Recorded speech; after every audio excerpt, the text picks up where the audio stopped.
So today I kind of wanted to talk a little bit about credit scores and what's happened with credit scores in the last 20 years. In the early 2000s, everything was based on credit score.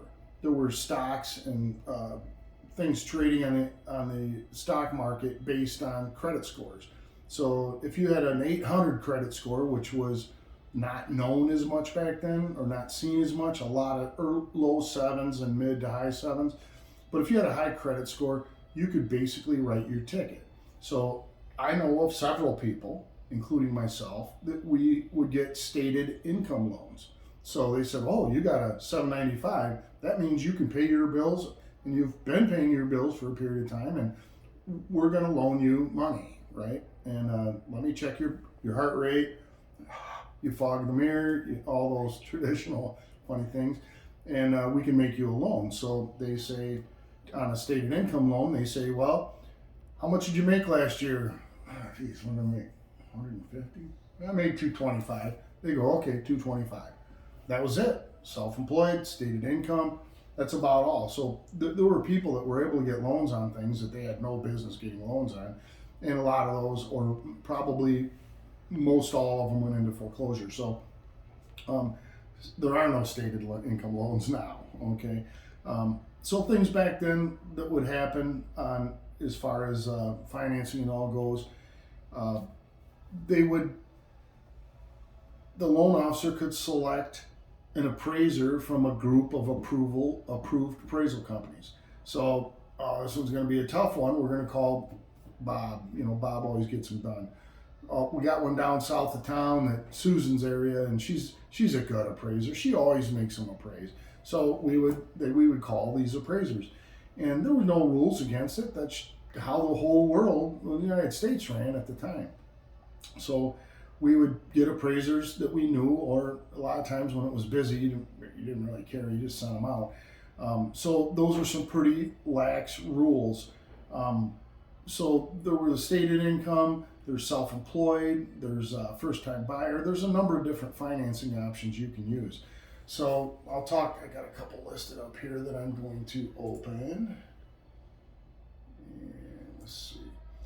So most of them are fixed rate loan. So fixed rate loans means you get one rate today and you keep it for the term of the loan. So you might have a 15-year or a 30-year are the most common. So in order, it would be the 30 years most common because it's the smallest payment. Then a 15-year is the second most common.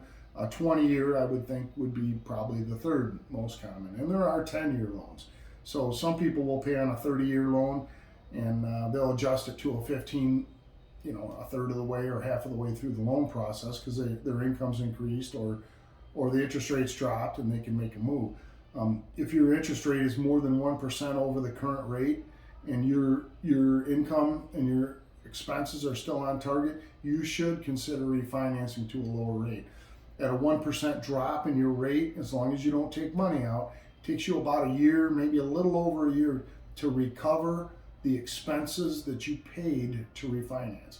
So the amount of money you save on that 1% or more is recoverable over a period of time, and that period of time would be about a year and a half tops. Okay, you should compare closing cost on that, because an online refinance may have $5,000 in closing costs. A local person probably has $1,500 or $2,000. It goes back to use local people. People can get a referral.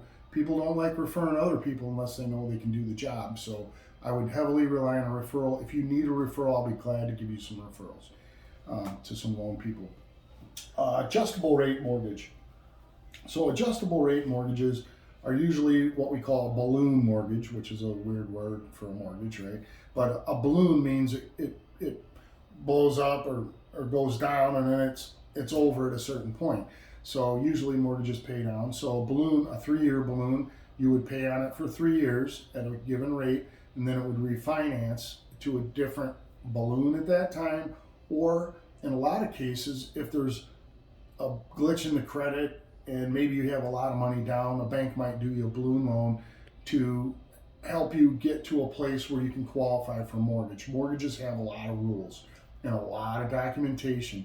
Nobody wants to be caught, without with a bad loan and you didn't do your homework. So the balloon is more of a local bank thing. So commercial loans are usually 5-year balloons. There are commercial loans available for 20 years and 25-year amortizations. Those are changing a little bit. So that's kind of the adjustable rate mortgage. There are adjustable rates that start out today at X dollars and they adjust to a different rate for the balance of the loan. And all those are for people generally with credit or income issues that prevent them from getting a standard mortgage. We have FHA and VA loans. FHA loans are Federal Housing Authority. Those were developed for people that maybe have low income. So 3.5% down, $3,500 to buy a $100,000 house. That's an FHA loan. There are certain appraisers that come with FHA loans. They have a list of things they need to check for when they buy the house or when they appraise the house, such as bad roofs, electrical issues, ground fault circuit interrupters, fuse boxes versus breakers. They're looking for rusty furnaces. They're looking for cracked glass, peeling paint. Those are the main things. And the FHA feels like those things are the items that could create such an expense for a buyer that they may not be able to repay their loan, and there's safety issues. FHA has a little bit of requirement in that department. You should still get a home inspection. You can't rely on the FHA appraiser to inspect your home because they're only looking for a handful of things that really are going to make a difference. So FHA is a good loan. VA is also a government loan. VA is for our vets. There's several places online that really hit you hard with the online apply here. You can get VA loans anywhere. Local lender again. The VA loan is a 100% down loan. Oftentimes the vets need help with down payment if they're using a 100% loan, so they may ask you for closing costs if you got any sellers out there selling your house. So, don't be surprised if that's the case. I've also had multiple offers on a property that a vet owned, and he chose the person with the VA loan. So some crazy stuff, good stuff can happen. And I would suggest using the VA loan if you can, but definitely compare it to a conventional loan if you qualify.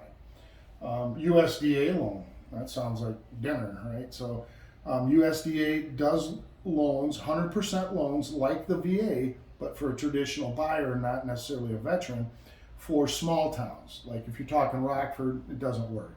So USDA is a farmer type of product. So they're in the small towns like Pecatonica, Winnebago, Stillman Valley, the little outlying areas, and they're trying to promote home ownership for people that work on farms and do, cattle processing, different things like that, and try to make it easier for those folks to get into a home. There's a number of other loans that you can get. There's loans for new people from out of the country. Immigrants come in, they don't really have credit, and they haven't been here long, but maybe they have a down payment. There's certain loans for those folks.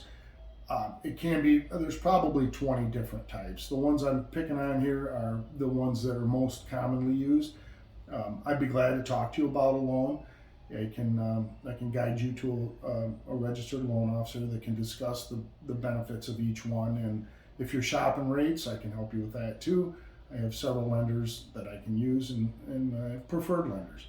So give Mauer a call if you want a little insight on that. Knowledge is free. My cell phone is 815-509-0856. Shoot me a text, give me a call. I'll get you headed in the right direction. Have a good Thanksgiving.